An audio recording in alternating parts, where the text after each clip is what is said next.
भवन में पधारे सभी दर्शकों का हम स्वागत करते हैं। दर्शकों, जैसा कि हम जानते हैं कि आज हम यहाँ माँ भारती के वीर सपूत, प्रखर राष्ट्रवादी नेता, ओजस्वी वक्ता, समाज सुधारक वीर सावरकर को श्रद्धांजलि अर्पित करने के लिए उपस्थित हुए हैं। आज उनकी पुण्यतिथि के मौके पर नाटक के निर्देशक श्री हिम्मत गोस्वामी जी से, कार्यक्रम समन्वयक श्री प्रदीप अग्रवाल जी और वरिष्ठ रंगकर्मी श्री अशोक बुलानी जी से अनुरोध है कि कृपया वे मंच पर पधारें और पुष्पांजलि अर्पित करें।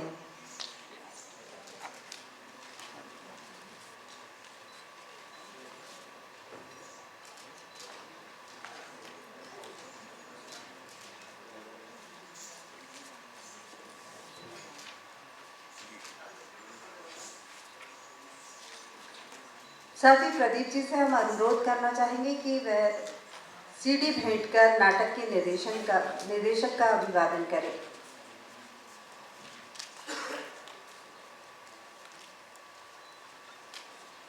सर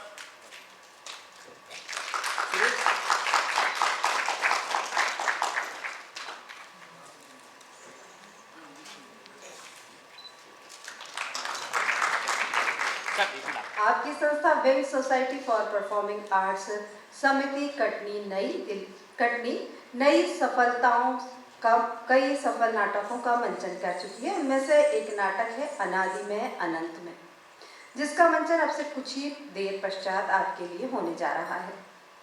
तो दर्शकों, और देर ना करते हुए हम देखते हैं नाटक अनादि में अनंत में।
इस परम पवित्र हिंदुस्तान में रहने वाले सौभाग्यशाली जनों, महाराष्ट्र के आराध्य देव की इस शक्करता शिव प्रभु की तेजस्वी आरती लिखने वाले का नाम सावरकर।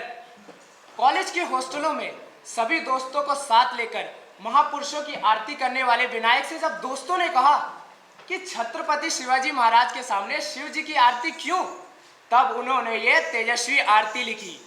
शिव शाहीर विनायक दामोदर सावरकर, त्रिलोक में गूंजने वाला नाम।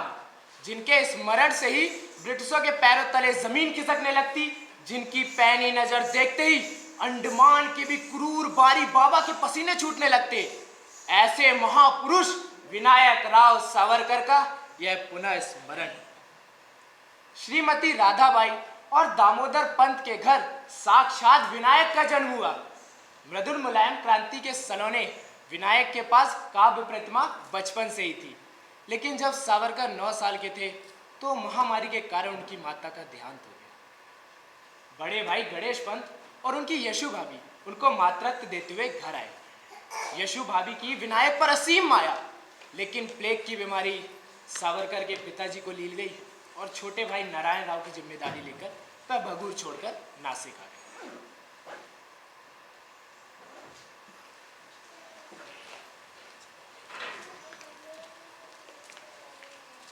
इतिहास में गहरी रुचि रखने वाला विनायक लोकमान्य तिलक के केसरी अखबार का नित्य पाठक बना।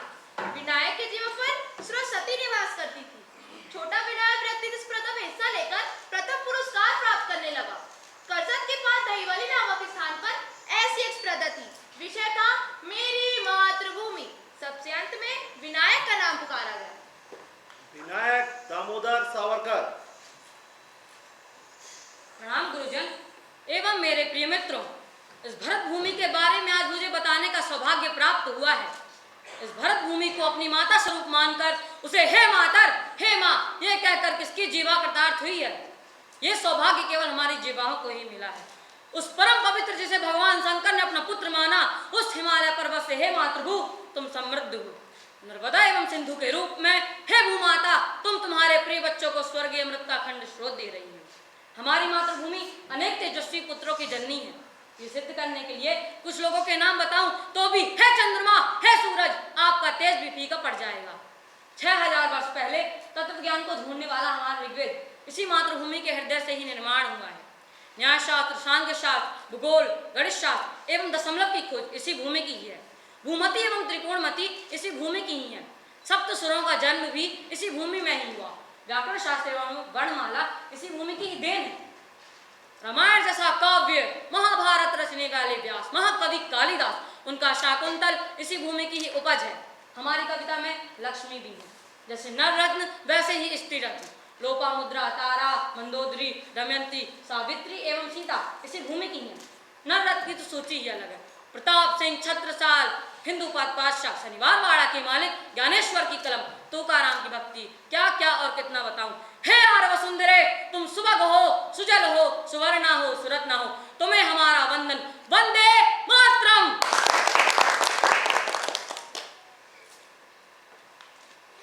आदरणीय स्त्री पुरुषों एवं मेरे प्यारे मित्रों, आज की इस भाषण प्रतियोगिता में आप सभी का स्वागत है।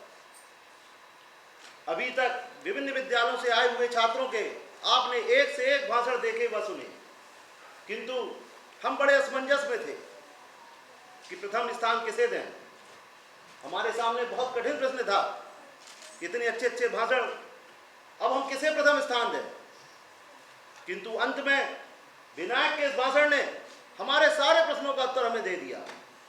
इतना ओजस्वी भाषण, इतने तेजस्वी विचार मैंने जीवन में पहले कभी नहीं सुने। और हाँ, धन्य है वह माता पिता एवं गुरुजन जिन्होंने इसे ऐसे शिक्षा और संस्कार दिए।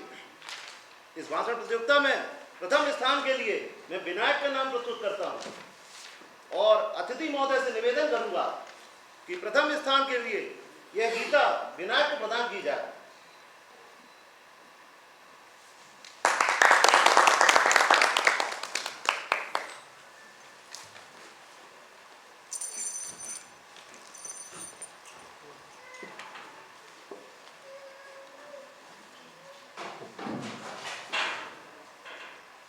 साल था 1897। विनायक केवल 14 वर्ष के थे। उस समय प्लेग की छूत की बीमारी फैली थी, जिससे सैकड़ों लोगों की मौत होने लगी। प्लेग की बीमारी को देखने के बहाने ब्रिटिशों ने घर में घुसकर महिलाओं पर अत्याचार किए और जाति चापेकर बंदियों की बर्दाश्त से बाहर हुए। जून 1897 पुणे के गणेश खिंडी में चापेकर बंदियों ने रौंड साहब को गोलियों से भून दिया।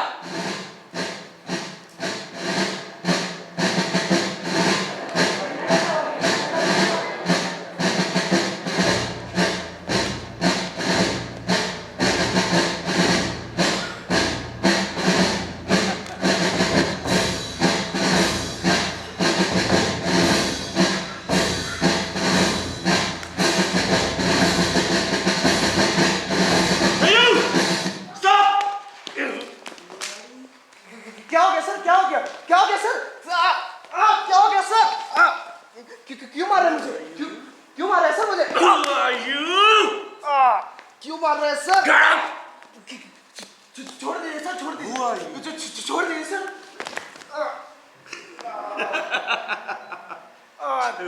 माफ कर दीजिए sir. Get up, you bastard! Why are you following me? Why are you following me?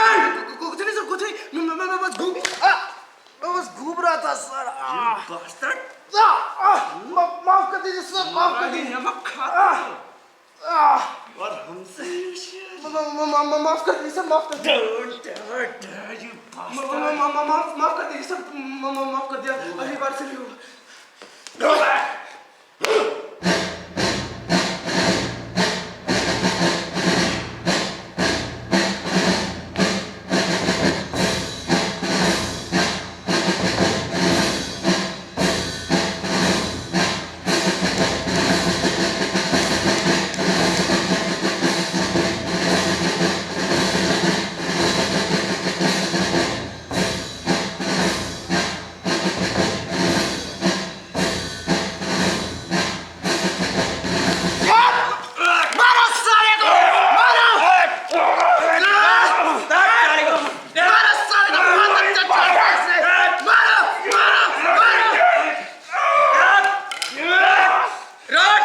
तूने हम हिंदुस्तानियों को बहुत अत्याचार किया रोड, और हमारे देश के लोगों को गुलाम बना के रखना चाहता तो हमारी बहन बेटियों की आबरू पे हाथ डाला रोड। अब तुम्हारे पापों का घड़ा भर चुका है रोड, पापों का घड़ा भर चुका है तो तुम्हारा निश्चित रोड।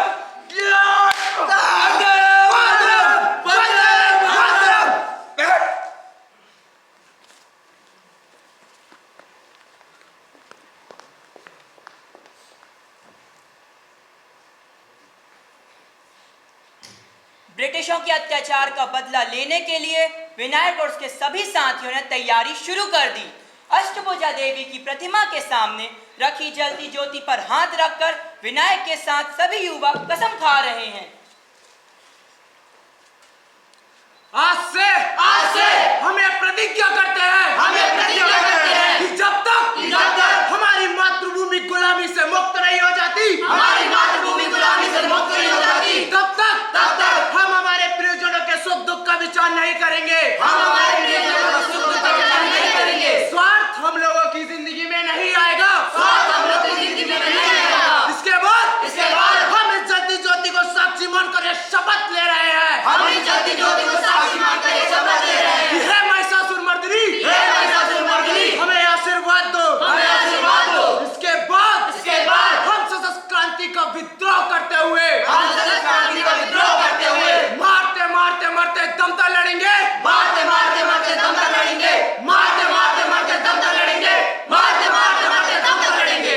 सावरकर का लेखन वाचन रात दिन चल रहा था। शरीर मजबूत बनाने के लिए नियमित रूप से व्यायाम शुरू हुआ। बुद्धि के साथ साथ शरीर आकार लेने लगा। विनायक का तेज बढ़ने लगा। तभी आंदोलन का श्री गणेश हुआ। विद्यार्थी संघ की स्थापना हुई। नवंबर 1899 में उम्र के 16 वर्ष में ये राष्ट्रभक्त समूह, ये गुप्त संगठन विनायक ने स्थापित किया था। विनायक की ज्ञान संप्रदा, धारा प्रभाव, व्यक्तित्व, प्रभावशाली काव्य रचना, आसमान छूने की महत्वाकांक्षा देखकर सारे युवा भक्त अभिभूत होने लगे।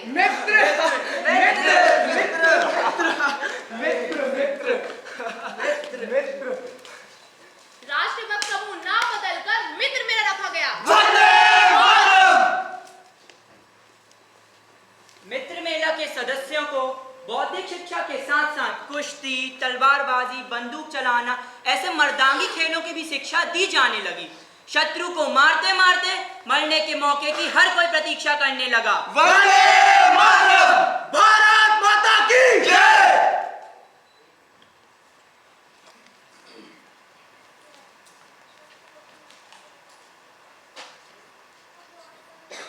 सावरकर के विचारों से प्रभावित 20 साल के महान देशभक्त मदनलाल ढींगरा ने इसका प्रतिशोध लेने के लिए लंदन में कर्जन वाइली का वध कर दिया।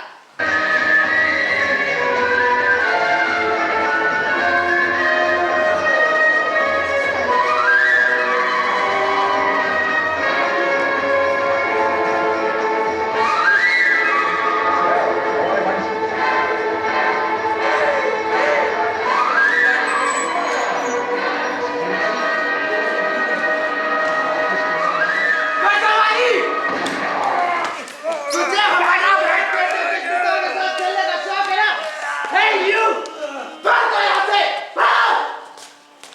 तुझे हमारी बहन बेटे के कोई भी बीच में नहीं आएगा। अगर कोई बीच में आया तो मैं गोली छोड़ा दूंगा उसको। आज मेरे सर पे खून सवार है। भागो यहाँ से, भागो! देख कैसे भाग गए, देख! असली हिंदुस्तानी को देख के हमें बड़ी मात्र समझता है ना? असली हिंदुस्तानी क्या होता है? देख इन आंखों में देख! और तू तो हमें गुलाम समझता है ना? हाँ? तो आज ये गुलाम तुझे आजाद करता है। वंदे मातरम!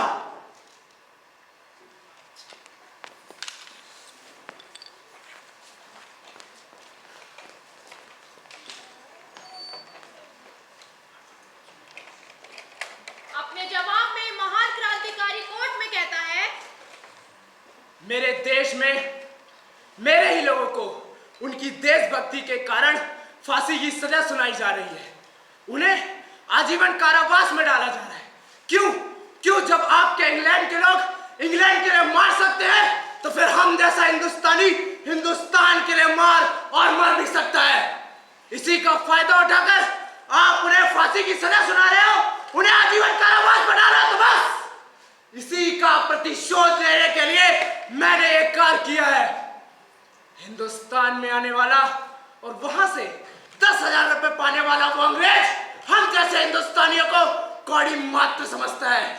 मेरा बस चले तो आप लोगों को एक एक करके गोली सुना दूं, जैसे मैंने कर्जन वाली की हत्या की है।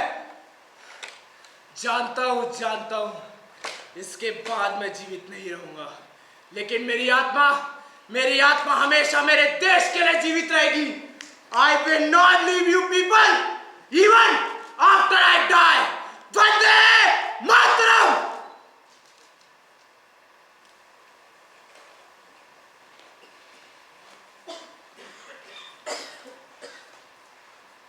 इसके बाद सावरकर जी पर हिंदुस्तान में मुकदमा चलाया जाए यह तय हुआ। मारिया नामक जहाज से उन्हें भारत भेजने का सफर शुरू हुआ। जहाज के साथ ही उनका विचार चक्र भी गतिमान हुआ। समुद्र उफान पर था, जहाज पर लहरें टकरा रही थी। 8 जुलाई 1910 यांत्रिक खराबी की मरम्मत के लिए जहाज फ्रांस के मॉरिशस बंदरगाह से थोड़ा दूर खड़ा था। शायद शिवाजी महाराज के आगरे से छुटकारे का सावरकर जी प्रसंग याद कर रहे थे। पिंजरा तोड़कर उड़ जाने का विचार पक्का हो गया। जहाज के पोर्ट होल्कर का कांच तोड़कर वह फ्रेंच भूमि पहुंचे और बोले,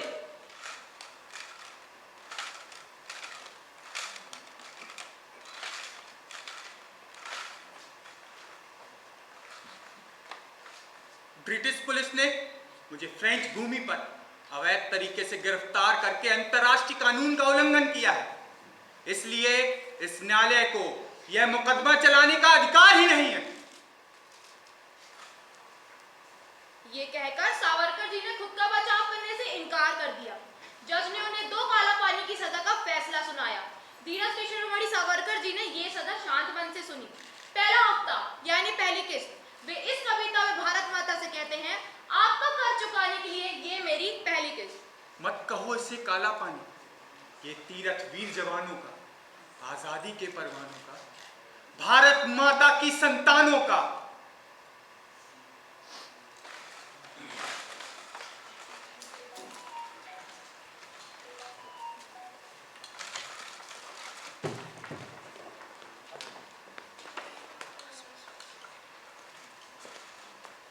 डोंगरी की जेल और तभी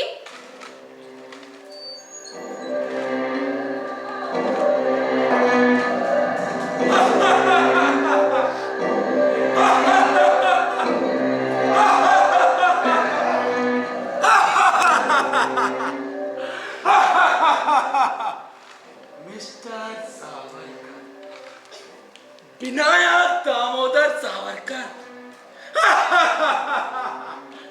क्यों बड़े बाबू, इसी नाम से बुला रहे थे ना तुम्हें सभी जहाज में? आइए, मेरे इस दरबार में आपका स्वागत है। आपका परिचय? तुम मुझे भूल गए, लेकिन इसमें तुम्हें कोई गलती नहीं सावरकर। वास्तव में प्राणी के जन्म से ही जाऊंगा, लेकिन ये बात सभी भूल जाते हैं और इसे नजरअंदाज भी कर देते हैं। यहां हंस रहे हो तुम? मुझे पहचाना या नहीं? तुम वही हो ना? नासिक, पुणे, लंदन, हमेशा मेरा साया बनकर साथ खड़े रहे। तुम वही हो, मेरे बचपन के दोस्त मृत्यु। हाँ, मैं वही हूँ,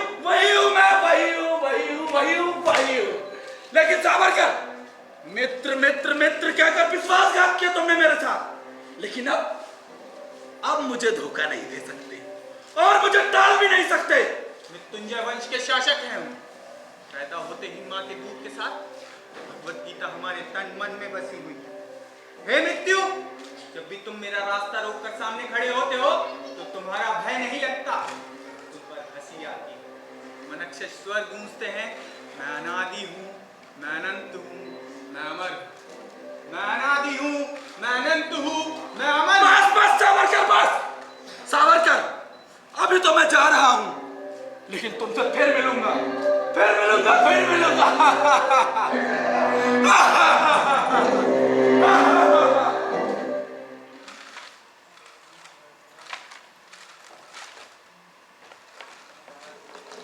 सावरकर कैदी की वेशभूषा में भगवत गीता पढ़ रहे हैं। एक पुलिस अधिकारी और एक हवलदार आते हैं।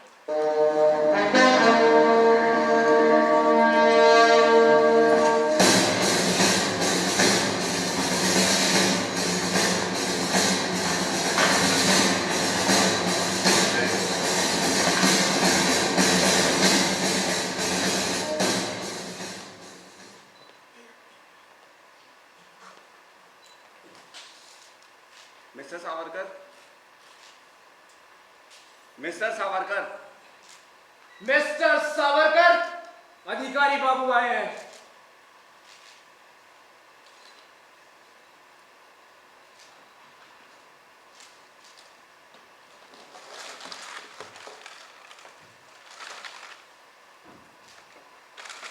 कहिए अधिकारी, कैसे आना? मिस्टर सावरकर, कैदियों का खाना और कपड़े तो आपको मिल ही गए हैं।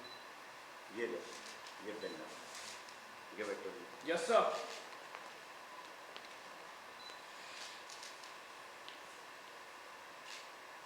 देख क्या रहे हो सावरकर? गले में डालो। आज से आपका 50 वर्षों का आजीवन कारावास शुरू होने जा रहा है। रिहाई की तारीख 1960। हाँ, सजा 1910 और रिहाई 1960। लेकिन आप चिंता ना करें सावरकर। चिंता? चिंता केवल एक ही बात की, मेरे देश की स्वतंत्रता के आगे जीते जी चिता पर जलने की। Mister Savarkar, our British government is so kind. आपकी 50 वर्षों की सजा खत्म होते ही सरकार आपको निश्चित ही रिहा कर देगी। क्या आपको लगता है आपकी ब्रिटिश राज सत्ता और 50 वर्षों तक मेरी मातृभूमि पर राज कर सकेगी? बेशक सावरकर, बेशक, क्योंकि ब्रिटिश राज सत्ता पर सूरज कभी ढलता नहीं है। लेकिन ये मत भूलिए, जन्म लेते ही सूर्य को निकल जाने वाले पवन पुत्र हनुमान का जन्म इसी मातृभूमि में हुआ था। मिस्टर सावरकर, मुझसे अब आपका ये हालात देखे नहीं जाते। अगर आप बुरा ना माने तो आपका एक सलाह दूं। श्योर। अगर आप हमारी सरकार से लिखित में माफी मांगते हैं तो हम आपकी रिहाई की जल्दी सिफारिश कर सकते हैं सावरकर। उसके बजाय मैं ये 50 सालों का आजीवन कारावास हंसते हंसते सहना चाहूंगा अधिकारी बाबू। ये शहादत का पागलपन छोड़ो सावरकर। क्या रखा इन सब चक्करों में? यहाँ से रिहा हुए तो सरकारी दरबार में बड़े सम्मान की नौकरी मिलेगी। अरे ऐसी बेबसी की रोटी लेनी होती तो कब की ले लेता। मैं एक बैरिस्टर हूँ, बैरिस्टर। तुम्हारे साहब के राज में मिली है मुझे ये उपाधि। मिस्टर सावरकर, आपको शायद गलत फहमी है। ब्रिटिश राज सत्ता पर एक दो बम डालकर या 2-4 गोलियां चलाकर ये ब्रिटिश राज सत्ता पलटने वाली नहीं है। ये मैं भी जानता हूँ। एक बनललाल, एक कान्हेरे या छापेकर बंधु के फांसी देने से ये देश आजाद नहीं होगा। ये केवल एक शुरुआत क्रांति युग की। जब हमारी जैसे हजारों क्रांतिकारी उस सूली पर चढ़ने के लिए तैयार होंगे तो ये तुम्हारे जेल की दीवारें अपने आप टूट जाएंगी, फांसी के फंदे ढह जाएंगे और तुम्हारे पास जाने के अलावा यहाँ से कोई और रास्ता नहीं बचेगा। लेकिन मुझे बुरा इस बात का लगता है कि तुम जैसा भारतीय ब्रिटिश सत्ता के सामने अपने घुटने टेक देता है, अपनी मातृभूमि से बेईमानी कर बैठता है। मिस्टर सावरकर, हमने हमारे ईमान बेचा नहीं, सौंपा है। तो नहीं बेचा गया है, ये मत भूलिए। आप कुछ भी कहें सावरकर, इससे हमें कोई फर्क नहीं पड़ता, लेकिन हम नमक हराम नहीं हो सकते। क्या ये नमक ब्रिटिशों का है? नहीं ना, ये मेरी मातृभूमि का नमक है, समझे तुम? वंदे मातरम! वंदे मातरम!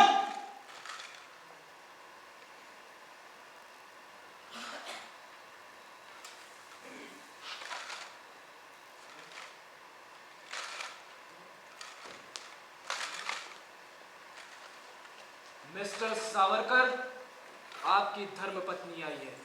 सिर्फ 10 मिनट की मिलने की इजाजत है।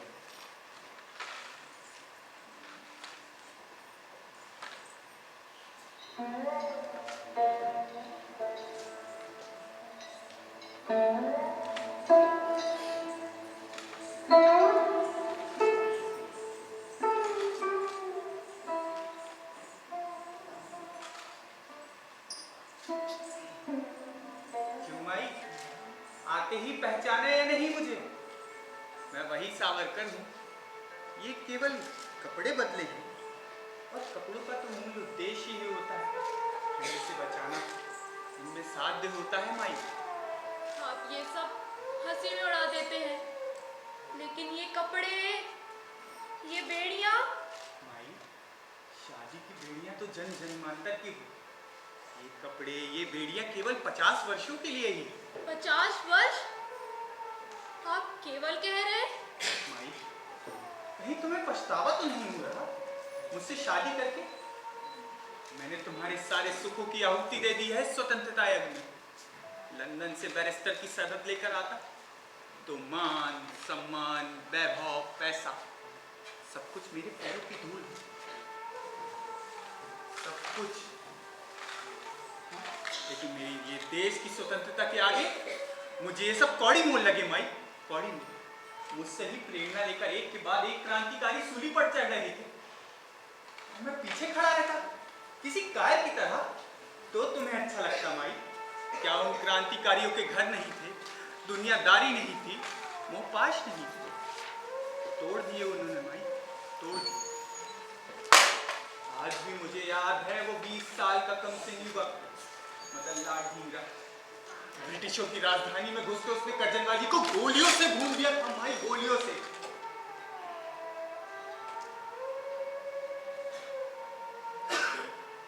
छोड़ो माई, इन्हीं सब बातों में मिलने का वक्त खत्म हो जाएगा और हमारी कोई भी बात नहीं होगी। ये बताओ, यशु भाभी कैसी है? आपकी ये सजा सुनकर टूट गई हैं वो। उन्हें धीरज बंधो, नारायण की उपेक्षा ना होने दो। अब एक वही तो है हमारे वंश का दीपक, और ईश्वर की इच्छा रही तो फिर मुलाकात होगी। पर हाँ, ऐसे वक्त में किसी भी चीज का मोह होने लगे तो सोचो, 4 सूखी टहनियां इकट्ठी कर घोंसला बनाना, बच्चे जन्ना, अगर इसे ही गृहस्थी कहते हैं तो ऐसी गृहस्थी तो पंछी भी बनाते हैं माई। हमने अपनी गृहस्थी तो उजाड़ दी है, लेकिन आने वाले समय में ईश्वर की कृपा से लोगों के घर में लक्ष्मी के कदम पड़ेंगे माई। आप निश्चिंत रहिए, आपके आने तक मैं दिल से घर संभालने की पूरी कोशिश करूंगी। और फिर यशु भाभी है ही मुझे संभालने के लिए। यशु भाभी को मेरा लिखा पत्र मिला? हाँ, मुझे भी मिला। उस पत्र के आधार पर तो मैं इतने दिन जीवित रही। मुरझाई कली फिर से फूल तो नहीं बन सकती। पत्ता पत्ता उससे सारा बोर हो जाएगा, लेकिन दूर कहीं खड़ा प्रत्येक वृक्ष प्रतीक्षा करता रहेगा, कभी कभार आने वाले बसंत ऋतु की तरह। मेरे लौट के आने तक माई? सच? नहीं माई नहीं, अंडमान में 50 वर्ष मतलब साक्षात मौत से मुलाकात। अभी अभी तुम्हारा खिला हुआ जीवन मेरे कारण वीरान न करो माई। माई तुम सुखी रहो, यही मेरी कामना है। माई तुम दूसरी शादी कर लो। क्या आप ये ना कहते तो अच्छा होता। पतिव्रता की भावनाओं को आपको ऐसा अपमान नहीं करना था। 7 जन्मों का बंधन 50 वर्षों में तो नहीं टूट सकता। मैं प्रतीक्षा करूंगी। माई, हाँ, वहाँ एक नियम का पालन जरूर कीजिएगा। हर रोज सुबह इस मंत्र का जाप करना। कृष्णाय वासुदेवाय हरे परमात्मा प्रणता कलेशनाशाय गोविंदाय नमो नमः। कृष्णाय वासुदेवाय हरे परमात्मा प्रणता कलेशनाशाय गोविंदाय।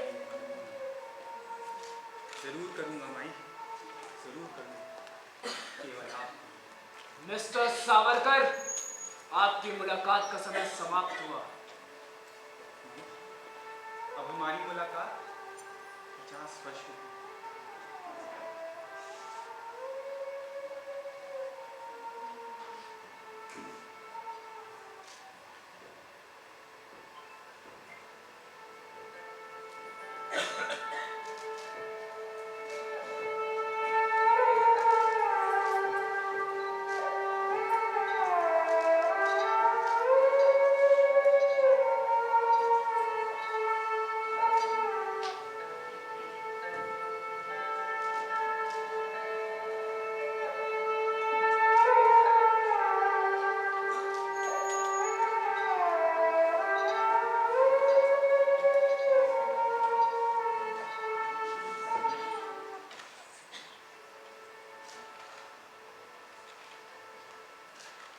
कृष्णाय वासुदेवाय हरे परमात्मा प्रणता कलेशनाशाय गोविंदाय।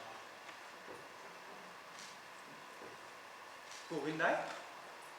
नहीं माई, नहीं। हम क्रांतिकारी। हमारे देवता भी अलग, हमारे व्रत भी अलग।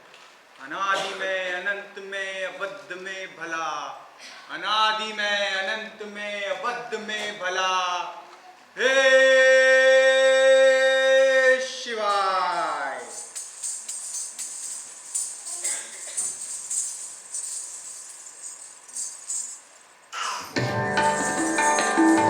अनादिनी अनंतनी अनादिनी अनंतनी अवश्यनी भला। अनंतनी अवश्यनी भला। मारिलरि जगति यसा श्रवण जन्मदा।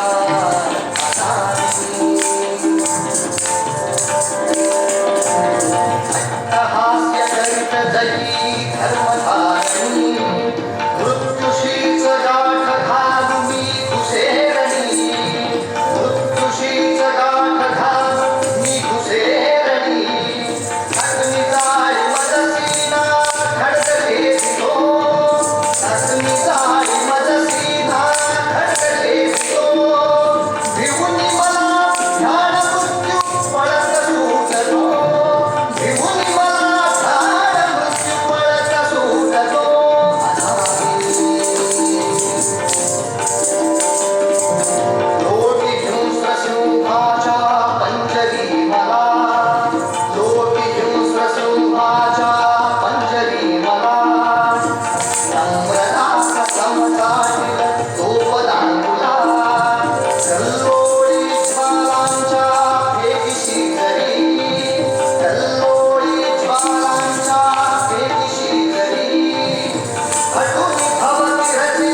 जीवन को 4 जुलाई 1911 को अंडमान लाया गया। सेलुलर की मिट्टी कहती है, मुझसे महान भू और कौन। इतिहास शहीदों को देखो, सोचो, कुछ क्षण शांत हो मौन। अंडमान में जालिम माने जाने वाले बारी बाबा के सामने इन्हें खड़ा किया गया और तभी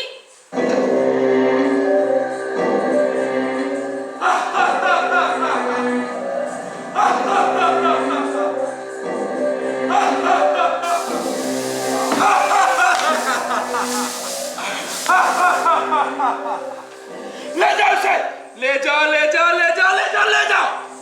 सावरकर, देखो उसे, देखो आएगी, तुम्हारी भी बारी आएगी। यहां से कोई बचकर नहीं जा सकता और जीत जीत मेरी होगी, मेरी। सावरकर, यहां से बचने का सिर्फ मात्र एक ही उपाय है, मात्र एक ही उपाय, मृत्यु। मृत्यु।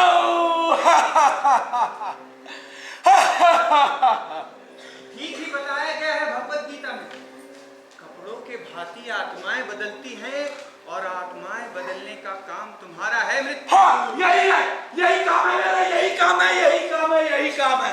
लेकिन सावरकर, तुम ये मत भूलो, तुम अपनी माँ की गोद में नहीं, इस अंडमान के विशाल जावड़े में खड़े हो। लेकिन कौन हारेगा, कौन जीतेगा, ये तो केवल समय तय करेगा सावरकर, समय।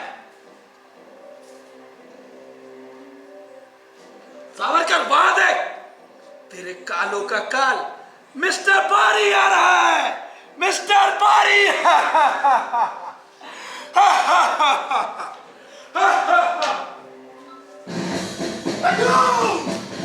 जल्दी जल्दी हाथ चलाओ, तुझे अगले 24 घंटे में पूरे 20 पाउंड तेल चाहिए।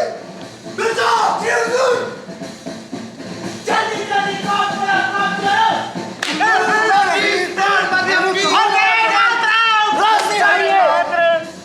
जल्दी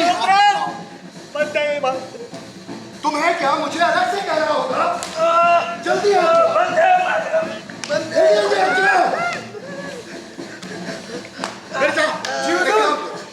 ऐसा लेकर जाओ और इसके हाथ अलग करवा दे, लेकर जाओ।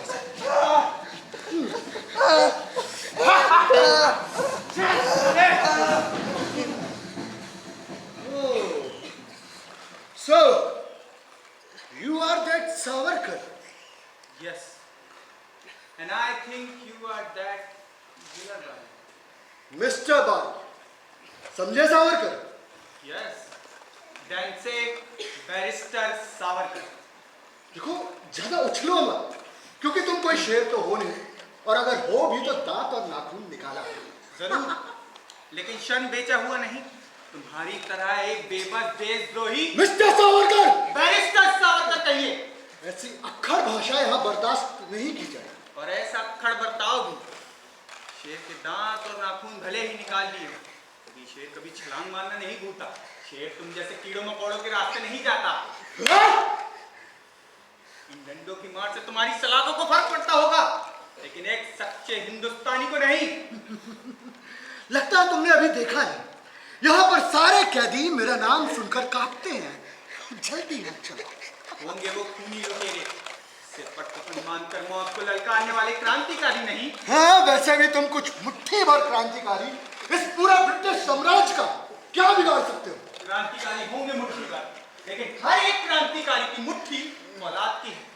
ब्रिटिश साम्राज्य को चकनाचूर करने की हिम्मत है इन मुट्ठियों में। लेकिन आज पूरा अंडमान मेरी मुट्ठी में है। अरे होगा आसमानी ईश्वर ईसा मसीह, लेकिन यहाँ का, इस अंडमान का ईश्वर मैं डेविड बारी, मैं हूँ। मैंने तुम्हारा भविष्य देख रखा है बारी, और तुम्हारी किस्मत में भी सूली चढ़ के कीले टुकवाने का संयोग है। अगर आप मुझसे अच्छा बर्ताव करेंगे तो मैं बहुत अच्छा आदमी हूँ। अगर मुझसे कोई बुरा बर्ताव करता है तो मैं बहुत बुरा आदमी हूँ बारी। हाँ, ये वक्त आने पर दोनों को ही पता चल जाएगा। बाय द वे, क्या वो आप ही थे जिसने जहाज से छलांग लगाकर मॉर्सलेस भागने की कोशिश की थी। हाँ, क्यों? फिर वैसे आपने ऐसा क्यों किया? यहाँ आपसे मुलाकात जो होनी थी डेविड बारी। कितनी आसानी से बोल दिया तुमने। लेकिन ये मत भूलो कि तुम्हें अंग्रेज सरकार ने 50 वर्षों का कारावास भी दिया। कैसे भूल सकता हूँ? रिहाई की तारीख बताने वाला ये लोहे का बिल्ला अंग्रेज सरकार ने मेरे गले में जो डाल रखा है। लेकिन मैं अंग्रेज नहीं हूँ, मैं आयरिश हूँ। इससे मेरी सजा की अवधि पर कोई फर्क नहीं पड़ने वाला। हाँ हाँ, मैं भी जानता हूँ। लेकिन मैं आयरिश हूँ ये तुम्हें इसलिए बता रहा हूँ क्योंकि बचपन में मैं भी अंग्रेजों के खिलाफ हुए स्वतंत्रता संग्राम में शामिल था, जो कि आयरलैंड में हुआ था। लेकिन अब मेरा मन बदल गया। अब बैरिस्टर है और मैं एक मामूली सा जेलर, इसलिए मेरी बात को बिल्कुल भी महत्वहीन नहीं समझिएगा। हत्या आखिर हत्या होती है और हत्या कभी स्वतंत्रता नहीं देती। तो यही बात आप अपने देश के आइलैंड के देशभक्तों को क्यों नहीं बताते? मिस्टर बारी, आपको नहीं पता होगा, आपके आइलैंड ने हमारे मदन लाल ढींगरा को सम्मान दिया था, उसे शहीद घोषित किया था। मेरे देश की हर बात मुझे अच्छी लगे, कहीं ऐसा आपका आग्रह तो नहीं? नहीं, मदन लाल ढींगरा ने बलिदान दिया अपनी प्रिय मातृभूमि के लिए, लेकिन अपनी मातृभूमि से बेईमान होकर इस सत्ता के टुकड़ों पर जुगाली करने वाले लोग शहादत की कीमत कैसे समझेंगे? सच, मुझे उन शहीदों पर तरस आ रहा है। They are poor souls. तरस खाना है तो खुद की बेबसी पर खाओ। स्वेच्छा से फांसी के फंदे पर चढ़ने वाले लोग दया की भीख नहीं मांगते। मिस्टर बारी, मेरे ज्येष्ठ बंधु इसे जेल में हैं, जिनका नाम गणेश पंत दामोदर सावरकर है। पहली बात तो ये कि आपके ज्येष्ठ बंधु यहाँ पर नहीं, और अगर हो भी तो मुझे ये आपको बताना मेरे लिए गुनाह होगा। अभी आपने अनुमान का ईश्वर बताया है अपने आप को, और ईश्वर कभी गुनाह नहीं करते हैं। Oh my God, what a humour and nice joke. एक बात बताइए मुझे, आप अच्छी खासी बैरिस्टरगिरी करने के बजाय अपनी आफत क्यों मोल ली? क्या आपके आइलैंड, आपके देश में ये आफत मोल लेने की किसी को नहीं सूझी? कम से कम मुझे तो नहीं सूझी। आपके क्रांतिकारी मौजनी को सूझी, हमारे झांसी की रानी मदन लाल ढींगरा को सूझी। क्या आपको ये सब नहीं सूझ सकता? कि मन से बड़ा पेट हो जाता है ना, तो यही होता है बारी। मिर्जा!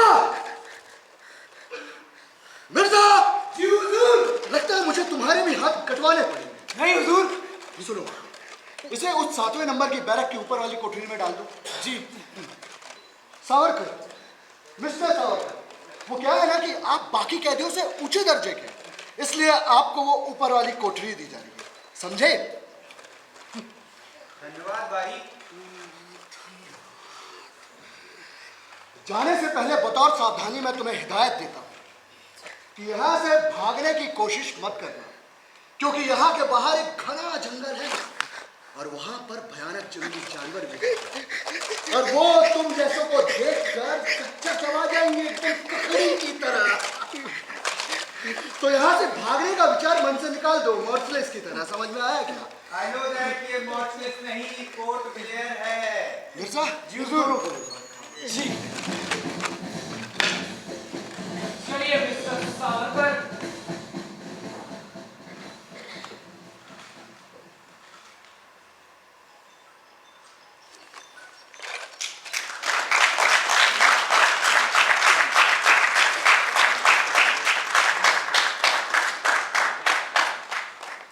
सावरकर जी को अंडमान में 10 साल रखा गया। वहां उन्हें कितनी नरक यातना झेलनी पड़ी, इसका वर्णन भी दिल दहला देता है। सुबह बाथरूम जाना भी बारी बाबा की मर्जी पर निर्भर था। हाथ पांव में डंडा बेड़ी ऐसी थी कि आदमी बैठ न सके। बेड़ियों से जकड़ी अवस्था में ही कमर में एक लंगोटी पहनाकर रोज सुबह कोलू से जोते थे। रोज सुबह 10 बजे कोलू चलाने पर चक्कर आता था। रोज 20 पौंड तेल निकाला तो ही रात को खाना मिलता था। कोलू के बाद नारियल की जटाओं से रस्सियां बनानी पड़ती थी, जिससे हाथ छिल जाते थे, खून टपकने लगता था, खाना तो खा ही नहीं पाते थे। सब्जी में सांप, बिच्छू, कभी कभी तो कनखुजरा भी दिखता था। दिन भर की तकलीफों से बदन इतना ठनकता था कि रात को पटिए पर लेटने के बाद नींद आने के बजाय बुखार आता था। रात भर झटपटाते रहना पड़ता था। और फिर दूसरे दिन कोलू है ही। हिंदू बंधुओं के लिए रखे चने की बोरियों को पठान या मुसलमान गार्डस हाथ लगाते या उसमें क्या हड्डी डालते थे। बेचारे हिंदू बंदी धर्मांतरण के डर के मारे बेचारे ना खाकर भूखे पेटी काम करते थे। ये अंधश्रद्धा मिटाने के लिए सावरकर जी ने कहा, अरे बकरे की हड्डी ही क्यों, पूरा बकरा भी खिलाएं तो हमारा धर्म नष्ट नहीं होगा। धर्म का संबंध पेट से नहीं हृदय से है। अगर बकरा खाकर हिंदुत्व नष्ट होता है तो गंगा जल पीकर हिंदुत्व मिलना ही चाहिए। सावरकर जी की इस धारणा की वजह से धर्मांतरित होकर खुद को मुसलमान या ईसाई समझने वालों को पुनः हिंदू बना लिया। अंडमान के बंदी गृह में मुसलमान तड़के नमाज पढ़ते वक्त बांग देते, अन्य बंदियों को इससे तकलीफ होती। बार बार विनती करने के बावजूद भी ये बंदी मान नहीं रहे थे, इसलिए सावरकर ने वहाँ हिंदू बौद्ध संगठन स्थापित की और जब बांग शुरू होती सभी मिलकर जोर जोर आरती करते। इतना ही नहीं, वो पूजा विधि और संग ध्वनि इतनी जोरदार करते कि बांग की आवाज़ बंद हो जाती। एक दूसरे को गुप्त संदेश दे सके, इसलिए सावरकर ने बेड़ियों की विशिष्ट ध्वनि निकालकर एक ध्वनि लिपि भी तैयार की थी और इस तरह नरक यातना के 10 वर्ष गुजर गए।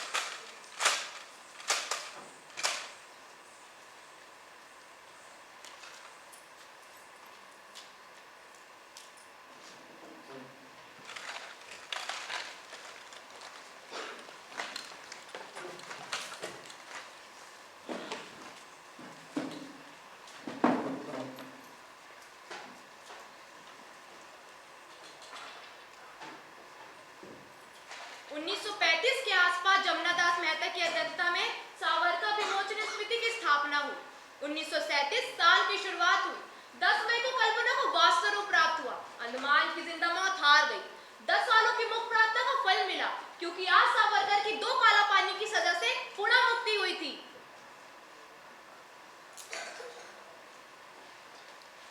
वीर विनायक के सम्मान हेतु सारा देश अधीर हो उठा।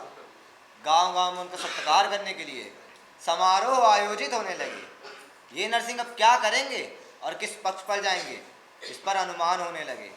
सावरकर जी कांग्रेस में शामिल हो, इसकी पुरजोर कोशिश होने लगी। लेकिन पुणे 26 जून 1937 को हुई सभा में सावरकर जी ने कहा, हिंदू बंधुओं, भले ही मेरे प्राण चले जाए, पर मैं हिंदुओं का साथ और उनका पक्ष कभी नहीं छोड़ूंगा। कांग्रेस का ये मुसलमान अनुग्रह मुझे कतई मंजूर नहीं, और हम हिंदू अभिमान कर सके अगर ऐसी कोई बात है तो सिर्फ और सिर्फ इस हिंदू राष्ट्र में है। अंडमान भेजे गए अधिकतर कैदी हिंदू ही थे, और फांसी पर जिनको चढ़ाया गया वे सब हिंदू ही थे। हिंदू इस हिंदू राष्ट्र की बुनियाद है। फिर स्वयं को हिंदू कहने में हिंदुस्तान हिंदुओं का है, नहीं किसी के बाप का। ये सीना ठोक कर कहने में शर्म कैसी। इसके बाद भी शिवाजी पार्क, दादर, मुंबई स्थित सदन में रहने लगे और उसी बीच स्वतंत्र वीर सावरकर हिंदू महासभा में शामिल हुए।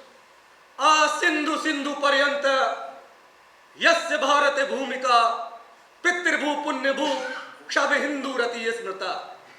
यानी जो कोई भी इस सिंधु नदी से लेकर इस सिंधु सागर तक फैली मेरी इस मातृभूमि को अपनी पितृभू, अपनी पिन्नुभू मानता है, वो किसी भी धर्म का व्यक्ति हो, मेरी नजर में वो हिंदू है। और यही मेरी हिंदू शब्द की व्याख्या है। मैं तो यहां तक कहता हूं कि हर विद्यार्थी यह शपथ ले कि अगर उन्हें साक्षात इंद्र पद पाने का भी अवसर मिल जाए तो पहला हिंदू बनकर स्वर्ग में राज करने की बजाय अंतिम हिंदू के रूप में मौत को गले लगाऊंगा।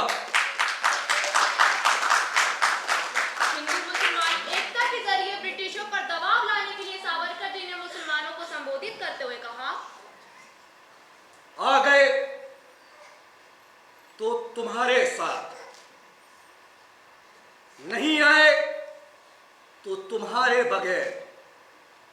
मुखालफत करोगे ना तो तुम्हारी मुखालफत करके ये राष्ट्र हिंदू राष्ट्र बनेगा और अपना भविष्य तय करेगा।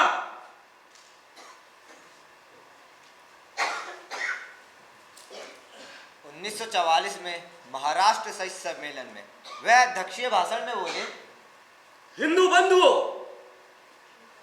सरस्वती मां का मैं भी उपासक हूं, उनका अनन्य भक्त हूं।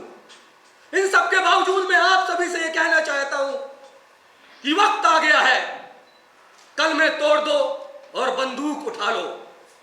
हाँ, आज वक्त आ गया, हमारे देश काल और परिस्थितियां जिस तरह से हमारे देश में ब्रिटिश हमारे हिंदू भाई बहनों को मार रहे हैं, हमारी स्त्रियों का बलात्कार किया जा रहा है, तो हिंदू वीरों का सैन्यीकरण होना अति आवश्यक हो गया है। और मुझे यकीन है कि आने वाली सरकारें इस और कोई ठोस कदम उठाएंगी। साहित्यिक कॉलेज भरे हो या ना भरे हो, बौद्धिक कॉलेज भरे हो या ना भरे हो, लेकिन सैनिक कॉलेज होने चाहिए। और ये साहित्यिक कॉलेज, बौद्धिक कॉलेज बहुत सारे हैं भी, लेकिन आने वाले 10 सालों के लिए सैनिक कॉलेज बहुत सारे होने चाहिए, जिससे हमारे युवाओं को अपनी बहन बेटियों की अस्मिताओं की रक्षा करने के लिए युद्ध की ट्रेनिंग मिल सके, हथियार चलाने की ट्रेनिंग मिल सके। उसके बाद एकाध प्रेम गीत और कविताएं पढ़ लो, इसमें कोई हर्ज नहीं है। लेकिन मैं फिर कहता हूं, कल में तोड़ दो और बंदूक उठा लो।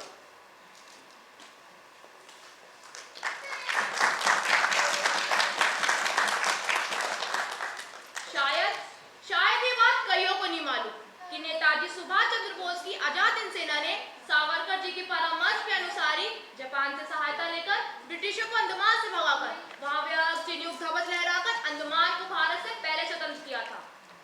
15 अगस्त 1947 को अपना भारत स्वतंत्र हुआ, ब्रिटिश यूनियन जैक उतारा गया और स्वतंत्र भारत का तिरंगा शान से फहरने लगा। भारत के कोने कोने में स्वतंत्रता का विजय उत्सव मनाने में नेता व्यस्त थे, लेकिन शिवाजी पार्क से 2 कदम दूर रहने वाले इस स्वतंत्र सूर का, क्रांति के ज्वालामुखी का स्मरण किसी नेता को नहीं हुआ और इस उत्सव में सम्मिलित होने का आमंत्रण भी किसी ने नहीं दिया।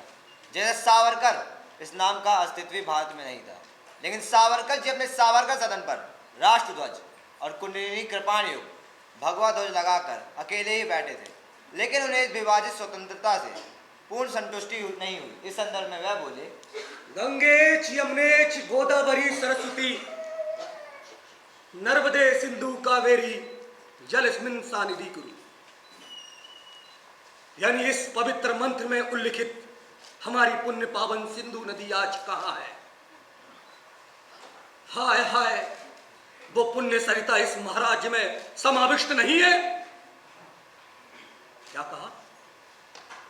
सिंधु को भूल जाओ,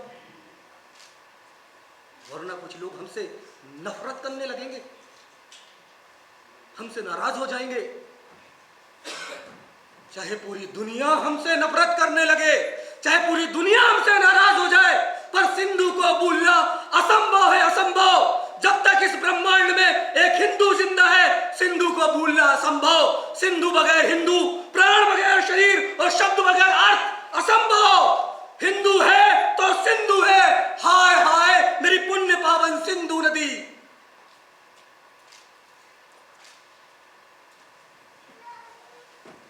सावरकर जी की लाडली सिंधु नदी पाकिस्तान में ही रह गई। इसके अलावा 55 करोड़ की फिरौती वह जिन्ना ने भारत में वसूल की थी। पाकिस्तान में रहने वाले हिंदू वासियों पर अत्याचार हुए, उनके घर जला दिए गए, स्त्रियों पर बलात्कार हुआ। पाकिस्तान के रूप में एक स्थायी दुश्मन भारत की राजधानी के पास ही तैनात हो गया था। इस क्रोध और अपमान का विस्फोट 30 जनवरी 1948 यानी स्वतंत्र भारत के 5.5 महीने में हुआ था। नाथूराम गोडसे अविचार रूप से भारत की राष्ट्रपिता महात्मा गांधी की हत्या कर दी। नाथूराम गोडसे सावरकर जी को अपना गुरु मानते थे, इसलिए गांधी वध में उन्हें भी दोषी ठहराया गया। जब इस आरोप से उनकी निष्कलंक मुक्ति हुई, तब उनकी उम्र 66 वर्ष थी। ब्रिटिशों ने दी हुई 2 आजीवन कारावास की समय सीमा 24 दिसंबर 1960 को खत्म हुई। ये तीर्थ महातीर्थों का है, मत कहो इसे काला पानी। तुम सुनो यहाँ की धरती से ये कड़कड़ गाथा अमर बलिदानी। सावरकर जी का मृत्युंजय दिन देश भर में जनता ने मनाया। इस उपलक्ष्य में 24 जनवरी 1962 को पुणे में उनका एक तेजस्वी भाषण हुआ। लाखों लोगों को मंत्र मुक्त करते हुए स्वतंत्र वीर बोले, हिंदू बंधुओं, मेरे कुछ शुभ चिंतक, हित चिंतक ये मुझसे अनुनय करते हैं, निवेदन करते हैं कि अब तो सावरकर को उसका घर लौटा दो, अब तो सावरकर को भारत रत्न की उपाधि दे दो। तब मैं ये सोचता हूं कि इस भारत रत्न का लेकर मैं क्या करूंगा, ये जो 3/4 हिंदुस्तान हमें विभाजन के बाद मिला है, क्या ये मेरा घर नहीं है? अगर मुझे भारत रत्न देना ही चाहते हो तो जाकर अपनी सरकारों से कहना कि इस 3/4 हिंदुस्तान को हिंदू राष्ट्र घोषित कर दो, यही मेरा भारत रत्न होगा। क्या करूंगा इन सब सारी चीजों को लेकर?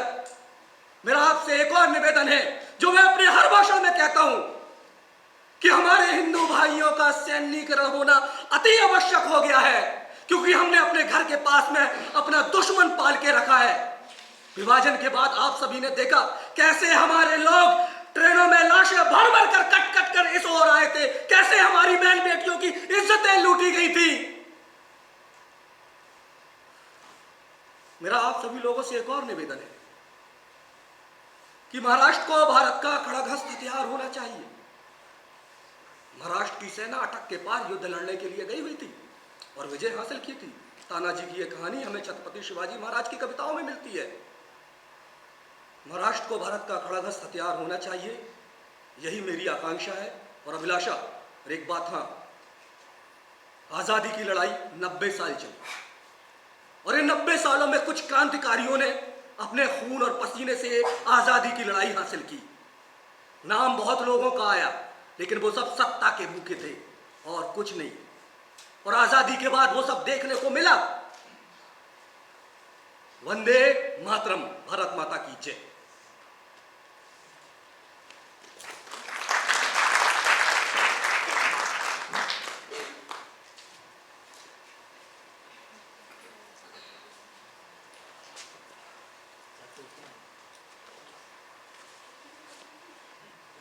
लेकिन अब शरीर थक गया था। अपने जीवन को समाप्त करने का उन्होंने निश्चय कर लिया। तुकाराम ज्ञानेश्वर की तरह आत्मर्पण का इरादा पक्का हो गया। 1 फरवरी से 26 फरवरी तक इन 26 दिनों में खाना पीना दवा की एक बूंद भी न लेकर ये स्वतंत्र वीर मृत्यु का शिकार करने घात लगाकर बैठे रहे।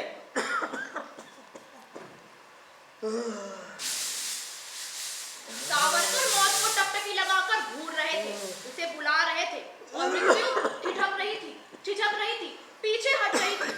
अंत में इस क्रांति सूर ने मृत्यु को कलाई से पकड़कर अपनी ओर खींचा। हिंदू हृदय सम्राट, महाकवि, स्वतंत्र वीर की अजर अमर विजय थी।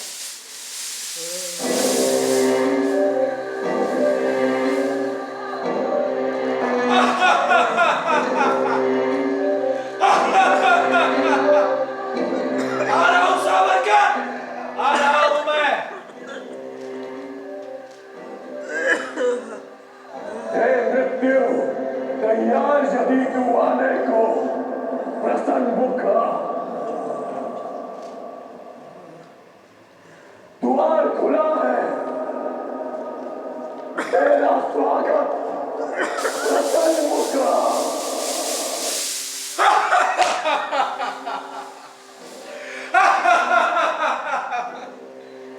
क्यों बैरिस्टर बाबू, चल दिए? मृत्यु मुझे अगर लेने के लिए निकले हो तो आनंद से आओ।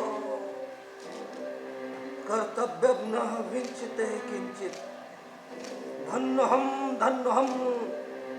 प्राप्त वयं सर्वमद संपन्न। बस सावरकर बस।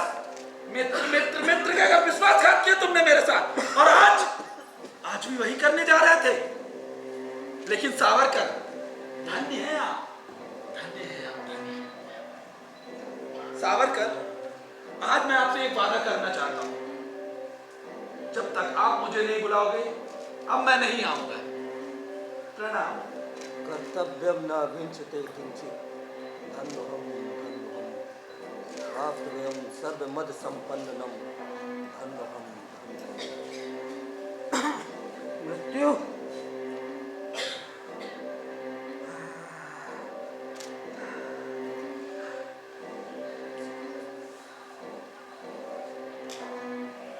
मेरे बचपन के साथी, आज मुझे अकेला छोड़कर जा रहे हो,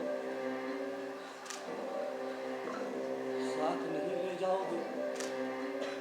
सच सावरकर?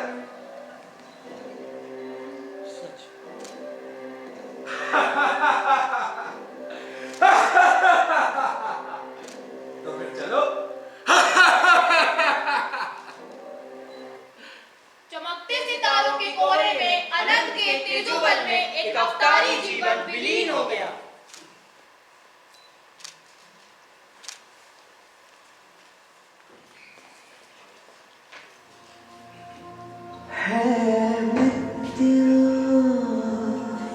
तैयार यदि तू आने को प्रसन्न मुख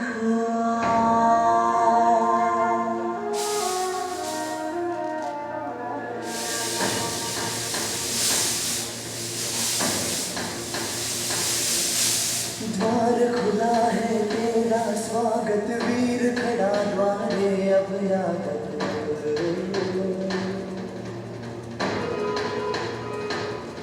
बाहें फैला के मुस्कुरा के करता अपने अतिथि का स्वागत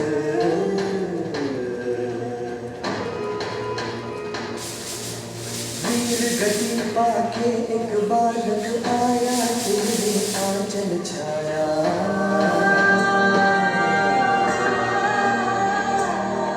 पिता की गोद में खेल सकाना तेरी गोद में सोने आया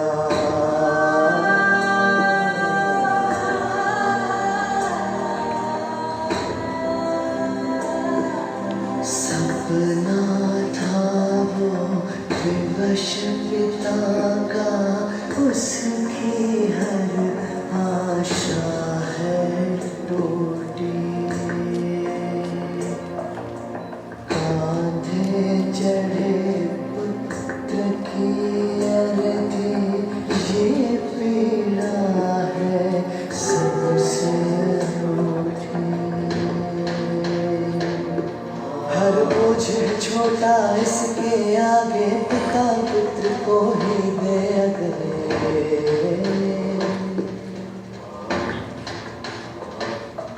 अश्रु है बहे आज रंगा बेबाग नहीं है भारत माता की जय सावरकर।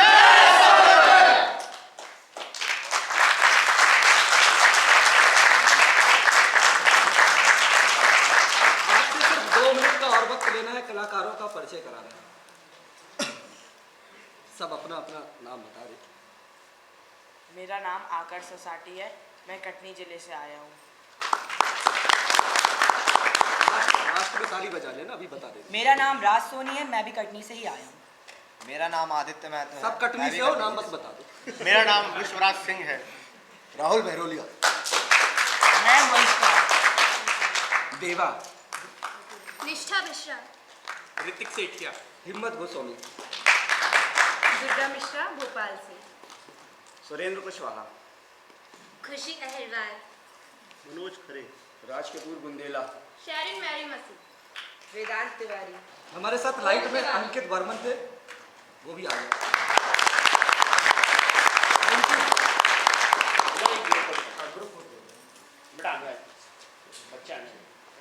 थोड़ा पीछे लाइट, थोड़ा लाइट। ओके।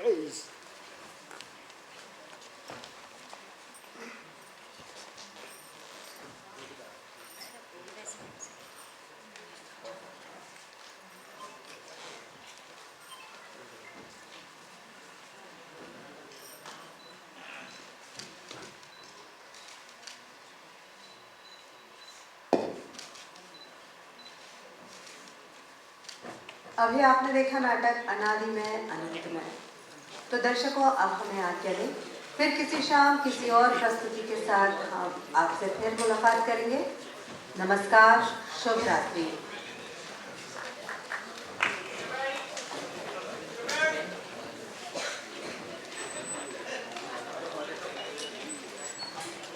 हिम्मत जी